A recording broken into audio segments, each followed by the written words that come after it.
¿Cómo están? El gobierno de Venezuela ha emprendido una campaña para rescatar a los migrantes secuestrados en Estados Unidos y llevados ilegalmente hasta El Salvador. ¿Qué peligro representa esta ley de enemigos extranjeros invocada por Trump? Hoy vamos a analizar los escenarios. Bienvenidos, así empezamos.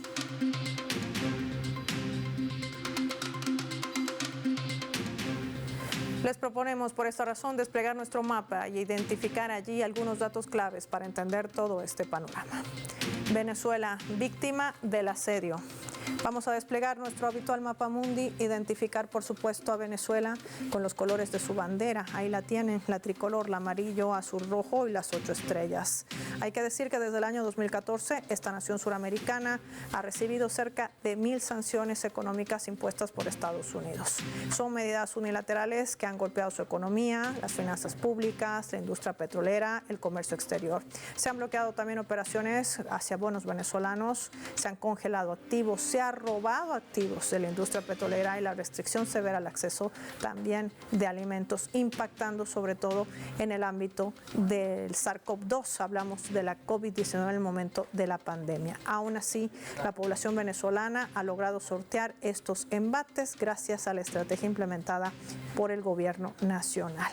Vemos también graficado todo lo que ha sido el impacto de estas medidas coercitivas impuestas desde Estados Unidos. Más de 7.000 millones de dólares retenidos en bancos, más de 5.000 millones retenidos también en otros organismos multilaterales, más de 13.000 millones que ha generado también el robo de Citgo en Estados Unidos. La extrema derecha ha aprovechado el asedio económico que ellos mismos han incitado con el pedido de más sanciones y hasta intervenciones militares. Generó una ola de migración y recientemente se desmanteló también una red de coyotes que cobraba a estos migrantes venezolanos para llevarlos hacia Estados Unidos. Hoy Venezuela enfrenta una arremetida de la administración de Donald Trump que de manera unilateral decide aplicar esta ley, la 1798, declarando enemigos extranjeros a los migrantes venezolanos. Una operación racista y xenófoba, pero la crueldad no se detiene allí.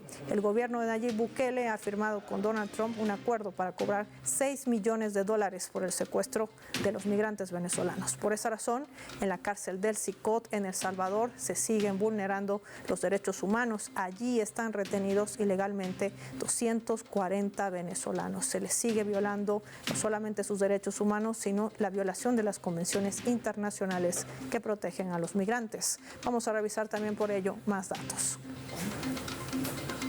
En nuestro mapa identificamos a la extrema derecha. Edmundo González, que ha sido el primero en pedir que sean llevados estos migrantes venezolanos a un tercer país, secundado por Juan Guaidó. Incluso María Corina Machado ha declarado públicamente en reiteradas oportunidades que Venezuela se constituye una amenaza flagrante para Estados Unidos y que estaba plenamente de acuerdo con la decisión de enviar a estos migrantes inocentes hacia El Salvador. Hay expertos que aseguran que la extrema derecha pretende usar los recursos estratégicos que tiene Venezuela como una moneda de cambio para hacerse del poder. Hoy vamos a analizar todos estos aspectos con nuestro invitado.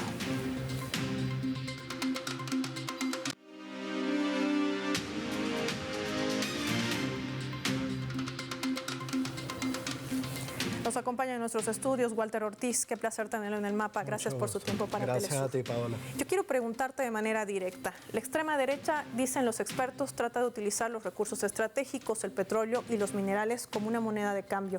¿Por encima de la vida de los venezolanos? ¿De qué extrema derecha estamos hablando?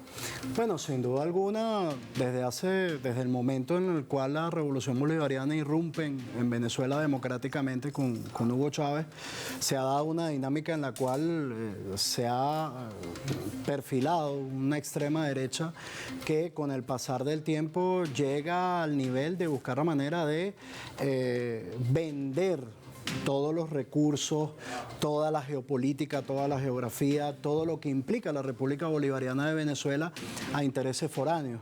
Eso lo estamos viendo con sus voceros, yendo a instancias energéticas, instancias internacionales, incluso amparando una situación tan arbitraria, tan violatoria de los derechos humanos como la que acabamos de ver con seres humanos, bueno, en situación de secuestro hoy en El Salvador.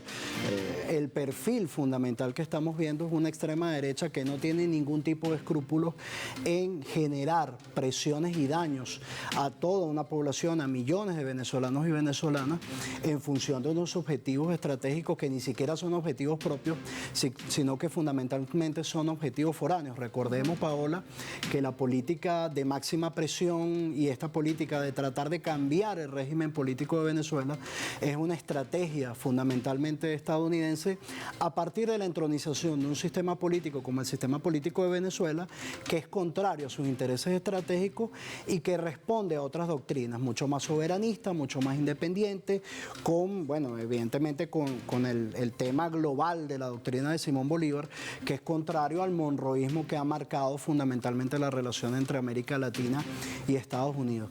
Es muy grave, por eso las denuncias que se han hecho son muy recurrentes con respecto a cómo estos actores, no solo ahora estamos hablando de causar daño promoviendo la imposición de medidas coercitivas unilaterales, sanciones, sino que ahora estamos viendo cómo se convierten migrantes que fueron utilizados en su momento como parte de la campaña en contra de Venezuela, ahora convertidos en esclavos y en factores utilizados en trata de personas, y estos factores extremistas básicamente aplaudiendo las acciones del gobierno de Estados Unidos. ¿En qué quedan los acuerdos internacionales de protección a los migrantes? Porque estamos hablando de secuestros, porque ninguno de estos ciudadanos venezolanos hoy recluidos en el CICOT, en El Salvador, que es una cárcel donde se vulneran todos los derechos humanos, donde se vulneran los tratados internacionales, donde prácticamente se convierten en campos de concentración por las imágenes que vemos. Duermen en planchas de metal, no se les da ropa, no se les entrega alimentos necesarios para la supervivencia. O sea, prácticamente están tratados peor que animales, si vale el término. ¿Dónde quedan estos tratados internacionales? Bueno, absolutamente vulnerados, Paola. De hecho, si revisamos tan siquiera el Pacto de San José, que está, digamos, cimentado en la Organización de Estados Americanos, sin contar los pactos en materia migratoria, todo lo que tiene que ver en materia de derechos humanos, en materia de migrantes, todos los estatutos jurídicos, en materia de los protocolos jurídicos, en materia de deportaciones o de repatriaciones. Todo ha sido absolutamente vulnerado. Es tan grave lo que acabamos de ver, que es que no hay ningún factor político más allá de este extremismo y algunos factores fanáticos que apoyan este tipo de medidas.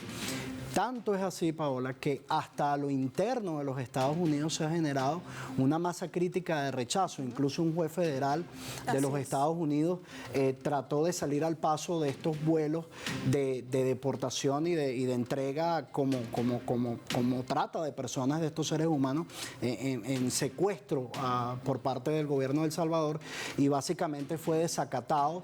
Incluso el presidente de la Corte Suprema de Estados Unidos ha tenido que salir a defender a este juez federal, porque evidentemente cuando tú quieres generar un procedimiento para deportar a una persona que por X, Y, Z razones tú no quieras que esté en tu espacio territorial, tienes que cumplir con las convenciones internacionales dispuestas para tal fin, porque de lo contrario estamos hablando de violaciones masivas de los derechos humanos. Y eso traerá también responsabilidades para los gobiernos, por ejemplo, de Donald Trump, que ya tiene duras críticas internas, inclusive la apertura de una investigación dentro del Congreso, porque está utilizando recursos del Estado para subcontratar, vale el término, para que se hagan redadas a través del ICE en la detención o secuestro de estos migrantes y ser tratados además como delincuentes, en lo que él ha denominado esta ley, la 1798, invocada como la ley de enemigos extranjeros, que no había sido convocada desde la Segunda Guerra Mundial. ¿Qué peligrosidad representa esto para los migrantes en el mundo, que hoy tiene como blanco preciso Venezuela? Bueno, de hecho nos enteramos esta mañana que Reino Unido ha emitido una alerta para los ciudadanos que vayan para Estados Unidos a hacer turismo, porque evidentemente si tenemos una ley del enemigo extranjero y si tenemos unas deportaciones de la manera como vienen sucediendo, bueno, lo que estamos observando es que no hay Estado de Derecho en los Estados Unidos en estos momentos para ningún migrante, y que básicamente se utilizó toda esta falsa narrativa del Tren de Aragua, una organización criminal extinta en Venezuela por reacción de las fuerzas de seguridad del Estado venezolano.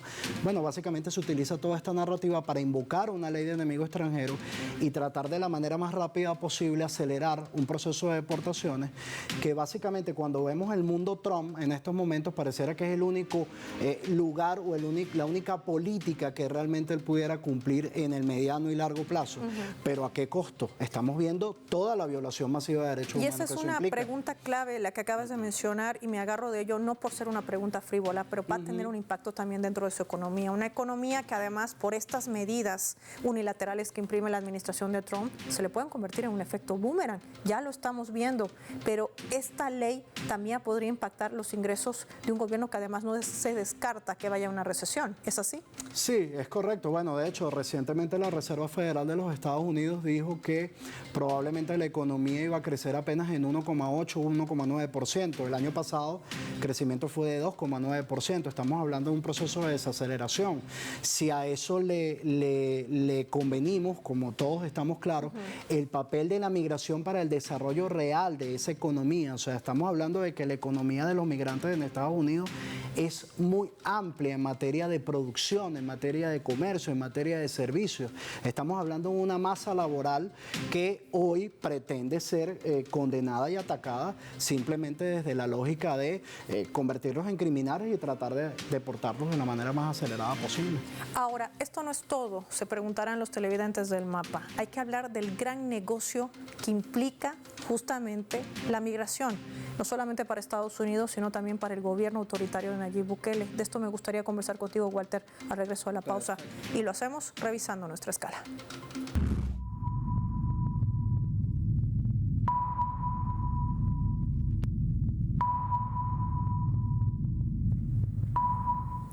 Esta vez a través del portal web de nuestra multiplataforma informativa Telesur, a la cual invito a visitar, darle like y compartir los artículos. Se está titulando así: Vuelta a la patria. Cientos de migrantes venezolanos arriban a su país procedentes de México. El avión arribó al Aeropuerto Internacional de Maiquetía Simón Bolívar en el marco del plan Vuelta a la Patria, impulsado por el gobierno del presidente Nicolás Maduro desde el año 2018 y que ha beneficiado en forma gratuita a casi 1 millón de ciudadanos. Estos migrantes venezolanos fueron recibidos por el ministro de Interior, Justicia y Paz, Diosdado Cabello, quien precisó que este vuelo fue posible en coordinación con el gobierno de México, a quien agradeció también por el trato brindado a sus connacionales.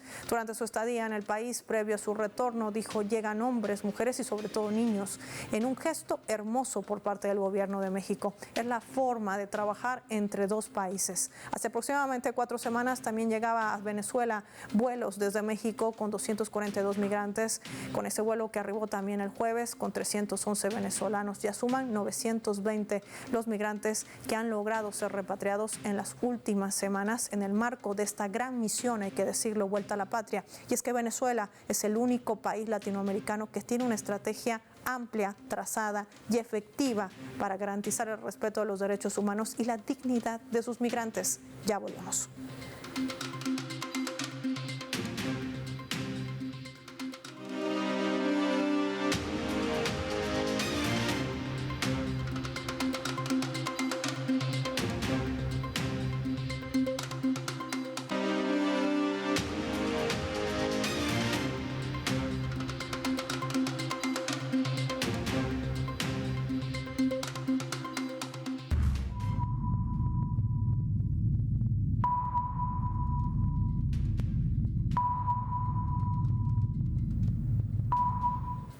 Vamos a sumar otro elemento también para el análisis. Lo que ustedes aprecian allí es un collage de imágenes. Vemos allí el desarrollo de esta campaña efectuada por el gobierno venezolano. Es una cruzada en respaldo a los migrantes secuestrados por Estados Unidos y El Salvador. Una gran marcha que se ha realizado también en estos días en la capital venezolana en defensa de los derechos de estos connacionales. Se violan los derechos humanos, se violan los tratados internacionales. Es parte de las consignas con las que ellos salieron a las calles. Además del pueblo venezolano que acudía a una recolección de firmas en todas las plazas Bolívar del país. Migrar no es un delito, sancionar y bloquear a un pueblo sí, era parte también de lo que se leía dentro de los carteles o pancartas que se distribuyen también allí en estas masivas concentraciones. Estamos hablando de una acción amplia de solidaridad dentro de esta campaña Dignidad Siempre, promovida por las autoridades nacionales y que va a servir de aporte a todos los pasos que implicará esta denuncia, que van a ser elevadas además a todos los mecanismos multilaterales. Ya decía el día de ayer el delegado para los diálogos de paz de la República Bolivariana de Venezuela, presidente de la Asamblea Nacional, el doctor Jorge Rodríguez, que se había contratado a los mejores bufetes de Estados Unidos para defender a los migrantes venezolanos. Y no se va a descansar hasta que ellos regresen sanos y salvos a Venezuela.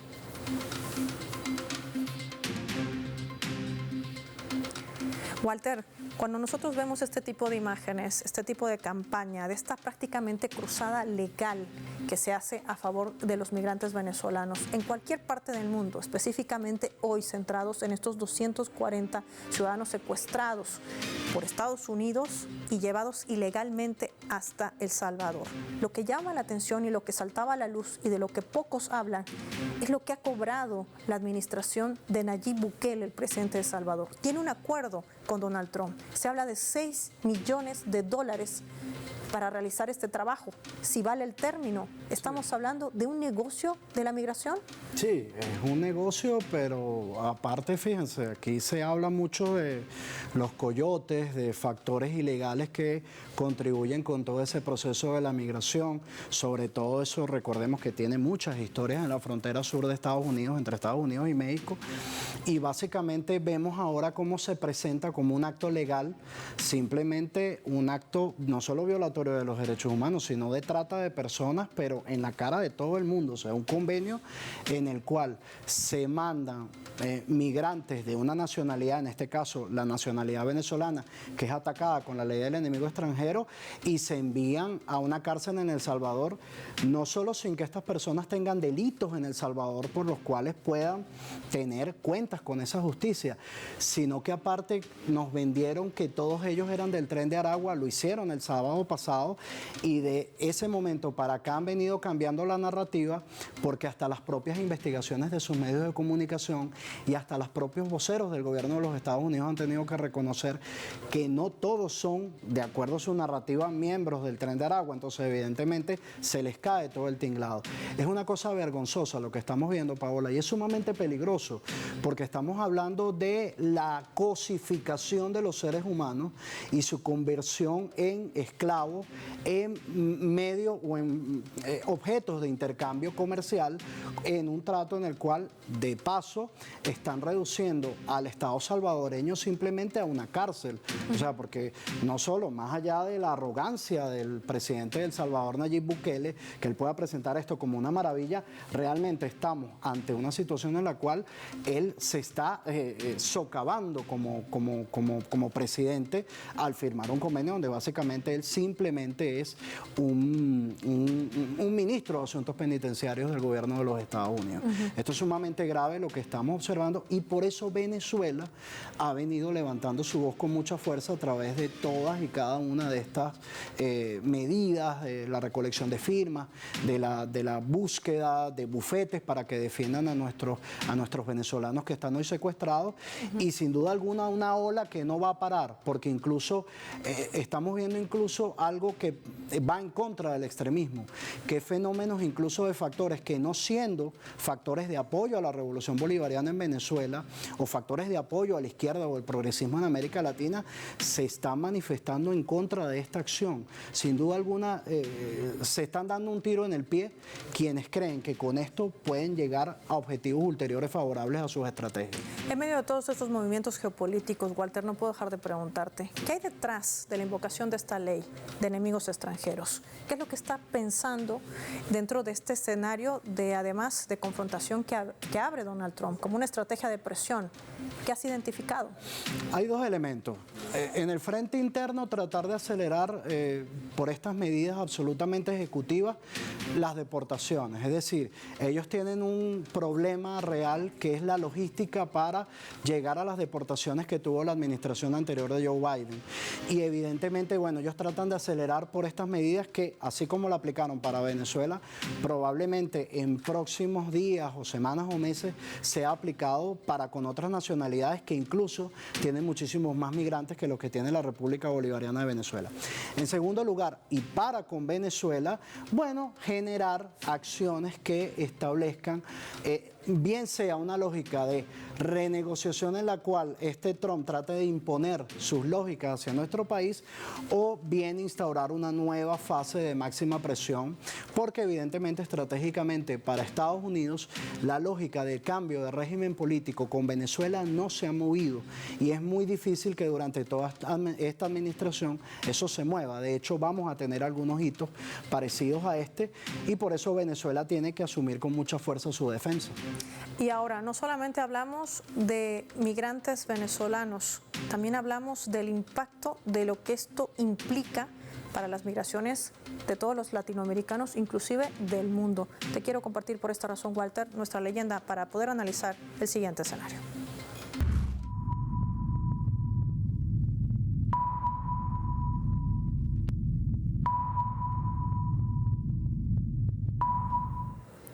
El secretario general del Partido Socialista Unido de Venezuela y ministro de Interior, Justicia y Paz de Venezuela, Diosdado Cabello, decía esto en una revelación esta mañana en su programa radial, en ese podcast. En Costa Rica hay un centro de detención donde están llevando a ciudadanos árabes.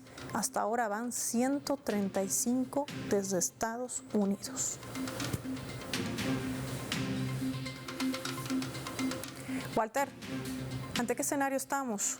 Tomando en cuenta que en este momento hay una agresión real de amenaza de vida con bombardeos y ataques por parte de Israel, financiado por Estados Unidos a grandes naciones árabes. Estamos hablando de Palestina, estamos hablando de Siria, recordemos, tras el derrocamiento del presidente Bashar al-Assad, y estamos hablando también de la reanudación de ataques en el Líbano, inclusive contra Yemen. ¿Qué representa esto?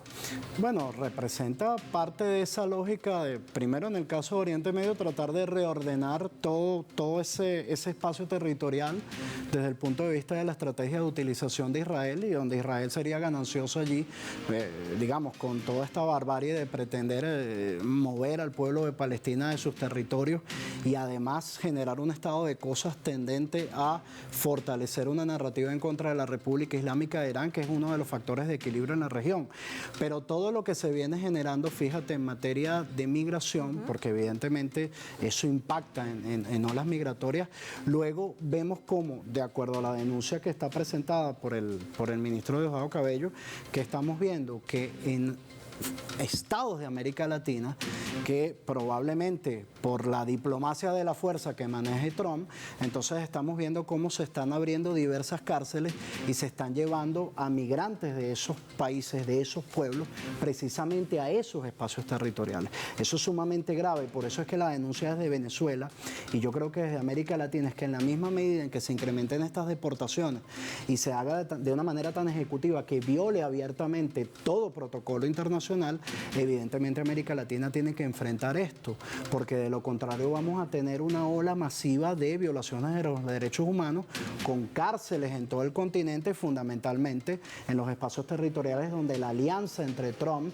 y varios de los gobiernos de América Latina, bueno, sea tan sujeta que, bueno, tenga diversos ministros de asuntos penitenciarios en América Latina. Esto es sumamente grave porque estamos hablando de conectar la violación masiva de derechos humanos.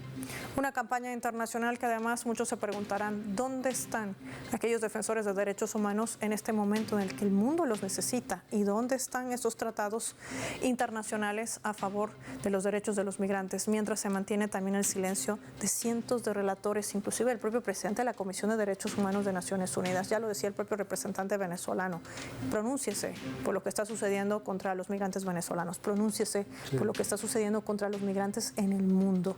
Hay una situación que quizás está poniendo en declive a estos organismos multilaterales? Ya casi para cerrar te pregunto. Sí, completamente. Ya ellos venían en declive, pero a partir de ahora estamos en un declive estructural, porque ni siquiera ante esto se pronuncian y digamos, estamos viendo cómo se instauran nuevamente campos de concentración ahora en América Latina, que aquellos campos de concentración de la Primera, la Segunda Guerra Mundial, los estamos viendo ahora en América Latina y realmente Naciones Unidas debe poner más fuerza en sus pronunciamientos, aunque lamentablemente las esperanzas de que eso pueda ser así son muy pocas en estos momentos, porque bueno, lamentablemente las administraciones de Estados Unidos, el Estado estadounidense maneja Naciones Unidas a su antojo con mucha fuerza y con mucho poder, y por eso estamos viendo mucho silencio por parte de los actores que hoy deberían estar diciendo algo al respecto. Quiero agradecerte como siempre, Walter, por habernos acompañado hoy en el mapa y compartir tu visión, análisis y sobre todo los escenarios que esto podría implicar con la invocación de esta ley de enemigos extranjeros hoy en el Blanco Venezuela, pero también la peligrosidad que esto representa para los migrantes en el planeta, una flagrante violación de los tratados internacionales, de los derechos de los migrantes y del propio derecho internacional. Venezuela seguirá con esta cruzada legal para retornar salvos y salvos a estos más de 240 migrantes secuestrados en El Salvador. Gracias, Walter, por tu tiempo para Telesur. Finaliza el mapa. Soy Paola Pérez. Nos vemos en una próxima edición.